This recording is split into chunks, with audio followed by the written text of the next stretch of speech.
বৃহস্পতিবার সদয়পুর থানার শাহপুর গ্রামে তৃণমূলের বিজয় মিছিলকে কেন্দ্র করে তৃণমূল এবং বিজেপির মধ্যে সংঘর্ষ।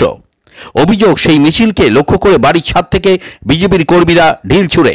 ছবিতে পরিষ্কার দেখা যায় তৃণমূলের বিজয় মিছিলে বাড়ির ছাদ থেকে ঢিল ছোড়া হচ্ছে, যদিও এই ছবির সত্যতা যাচাই করেনি জনকণ্ঠ টিভি নিউজ। এই মিছিলে থাকা বেশ কয়েকজন ঢিলের আঘাতে আহত হয় বলে তৃণমূলের পক্ষ থেকে জানানো হয়েছে। দেখুন, শাহপুরের একটা বিজয় মিছিল হয়েছে, যদিও এটা দলের কোনো নির্দেশ নেই যে বিজয় মিছিল করতে হবে। কিছু স্বতঃপ্রণোদিত মানুষ এই জয়কে আনন্দে পরিণত করে তারা বিজয় মিছিল করেছে একটা, এবং সেখানে উভয় পক্ষের মধ্যে ইট ছড়াছড়ি হয়েছে। কে আগে ইট ছুড়েছে, কে পরে ইট ছুড়েছে, সেটা একটা তর্কের ব্যাপার। তবে আমরা চাই না কোনোভাবেই এলাকায় অশান্তি হোক। জেলার নির্দেশ আছে, রাজ্যেরও নির্দেশ আছে, কোনোভাবেই এলাকায় যাতে কোনো অশান্তি না হয় সেই জন্য ব্যবস্থা নিতে হবে। এবং আমরা প্রশাসনকেও বলেছি অবিলম্বে যাতে এলাকায় গিয়ে শান্তি ফিরে আসে তার ব্যবস্থা করতে, এবং যারা দোষী তাদের বিরুদ্ধে উপযুক্ত ব্যবস্থা করতে। বিজেপি সভাপতিত্বই একটাই কাজ হয়েছে। বিজেপি সভাপতি এখন নিজের পিঠ বাঁচাবার জন্য, নিজের স্কিন বাঁচাবার জন্য এই সমস্ত কথাবার্তা বলে বেড়াচ্ছে। তাকে বলবো গ্রাউন্ডে নেমে আসুন, মাটিতে নেমে আসুন, দেখুন তার দলের অবস্থাটা দেখুন, তাদের পাশে দাঁড়ান। যারা অসহায় বোধ করছে তাদের পাশে দাঁড়ান। এত ভোটে হেরেছে, কোথায় যাবে তারা? তাহলে যেখানে বলা হচ্ছে বিজয় মিছিল করা যাবে না, তাহলে কি নিচুতলাতে নিয়ন্ত্রণ নেই?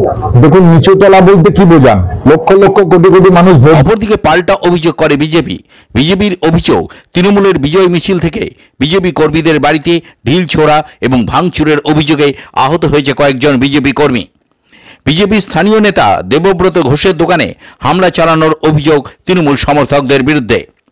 বিজেপি জেলা সভাপতি ধ্রুব সাহা আজ জেলা শাসকের সাথে দেখা করেন এই বিষয়ে। দেখুন, শাহপুরে বিজেপির দীর্ঘদিনের কর্মী মিঠুন দাস, ওর বাড়িতে আক্রমণ হয়েছে, ওর বাবার হাত পা ভেঙে দিয়েছে, মায়ের উপরে আক্রমণ হয়েছে। এখন ওদেরকে হসপিটালে নিয়ে আসছে, আমি এখান থেকে হসপিটালে যাব। বীরভূম জেলায় শাহপুর বলে নয়, বেশ কিছু জায়গায় তৃণমূল কংগ্রেস জিতেছে বলে যে উল্লাস করছে। প্রশাসনের কথা ছিল যে কেউ বিজয় মিছিল করবে না। আমরাও আমাদের বিজয় মিছিল আটকে রেখেছি। কেন্দ্রে এত সমস্ত রাজনৈতিক দলের জোট, তারপরে বৈদেশিক শক্তি দিয়ে ভারতীয় জনতা পার্টির জাতীয়তাবাদী শক্তিকে আক্রমণ করা, তারপরে আমরা এনডিএ সরকার আমরা গঠন করছি, তারপরে আমরা কিন্তু কোনো রকম মিছিল আমরাও মনে করলে এই ধরনের ঘটনা ঘটাতে পারি। আমরা কিন্তু তুচ্ছ নয়। পশ্চিমবাংলায় প্রায় 39% মানুষ আমাদেরকে ভোট দিয়েছে। সুতরাং আমরা ভোটের নিরিখে, সংখ্যাতত্ত্বের নিরিখে হেরেছি পশ্চিমবাংলায়। ওরা 29 পেয়েছে, আমরা 12টা পেয়েছি। আমরা এটা মেনে নিচ্ছি মাথা পেতে। কিন্তু যদি কেউ ভাবে যে রংবাজি। আমিন রাশিদের রিপোর্ট, জনকণ্ঠ টিভি নিউজ।